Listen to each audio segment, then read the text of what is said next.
এর আগের দিনের দুপুরের মেনুতে তোমরা এত ভালোবাসা দেবে সত্যি আমি ভাবতে পারিনি, তাই ভাবলাম আজকেও আমার দুপুরের মেনুটা নিয়ে চলে আসি। আর সত্যি কথা শোনো, আমি এই খাবারগুলো খেয়ে এত ভালো আছি না, সুস্থ আছি আর কি। আমার না হলে যা প্রবলেম হতো সেই প্রবলেমগুলো এখন আর নেই। তো এর আগের দিন অনেকগুলো পেঁপে সিদ্ধ খেয়েছিলাম বলে তোমরা আবার বলেছিলে এতগুলো পেঁপে সিদ্ধ তুমি খেতে পারো বাবা, এতগুলো পেঁপে সিদ্ধ।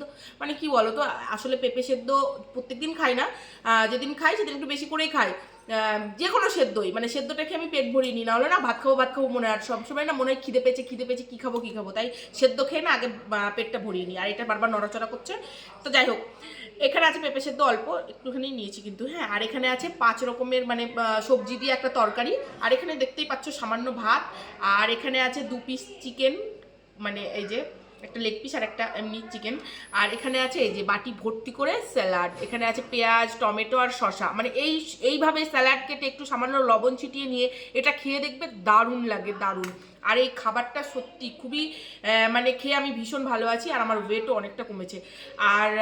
আর অন্যান্য সময় আমি কি খাই তোমরা যদি জানতে চাও তাহলে তাড়াতাড়ি ঝটপট কমেন্ট করে, আমি অবশ্যই বলে দেবো তোমাদেরকে। চলো তাড়াতাড়ি করে খেয়ে নিই।